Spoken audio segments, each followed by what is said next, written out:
I think for us, success is going to be defined in kind of breaking it into segments. We got to get out to a really good start in January, kind of pick up where we left off when we ended the fall. I thought the fall off season for this group was very positive.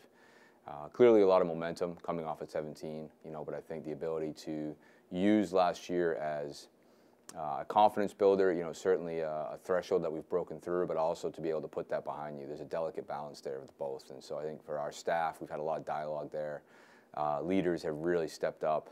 And it's a new year, and the Big Ten Lacrosse Conference is, very, very challenging, very deep, as it's ever been, with talent, with great coaches. But before that, you have a really, really strong non-conference schedule.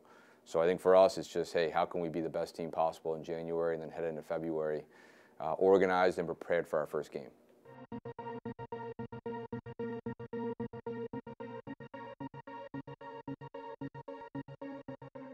Yeah, I mean, the Buckeye Way, I think, has evolved over the years. For me, I've been very fortunate. I arrived in Columbus in 2001 at 21 with Joe Bresci, and, at that time, the program was really being energized with scholarships at Division I slate of games. We've had a program since 1949. But in 2008, when I took over as head coach, again, I wanted to kind of create our own model and build off of what was already in place. And, we had some success in those first few years, but I think the Buckeye Way really today is this blueprint that we've created. And it was a product really coming off of a year in 2014 where we felt like we missed the mark and we needed something to really kind of tie us together. We had a very wordy mission statement. And a gentleman who will speak here this weekend by the name of Tim Kite really partnered with me to create a cultural blueprint. And it's really an assessment tool of behaviors, core values, and outcomes that we feel speaks to what is the Buckeye Lacrosse. And so for our men, it's not just words, it is a very clear way to assess, are we playing Buckeye Lacrosse, where have we fallen short? And through that becomes the chase. Rather than chasing a national title or a Big Ten championship, it's, can we compete every day and ultimately live the blueprint? And when we fall short, can we assess and ultimately make the corrections needed? So it's something that's on our heart, it's something that's always evolving, and it's something that's very humbling to be a part of.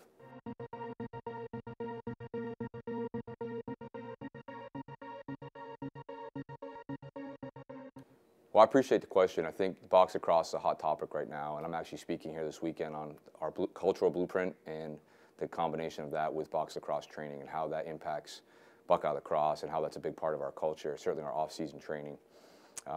No, I do not think I'm a pioneer by any means. In fact, growing up, the one thing I want to share with coaches this weekend is for a young kid from Maine who never played box, to be able to build that comfort level of not having the experience maybe as a player to fall back on, how to create comfort level as a coach to then use it as a training tool right now.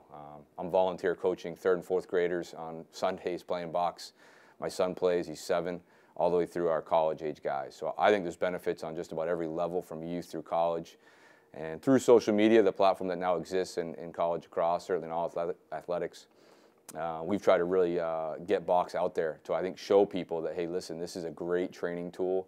And hopefully, energize to get people excited about the opportunity to use that element in with their high school teams, middle school teams, et cetera. And it's certainly catching on. Coach Brown out in Denver with U.S. Box has done an amazing job. I think U.S. Lacrosse's step to organize, actual rules. There seems to be some real traction in the United States right now behind it.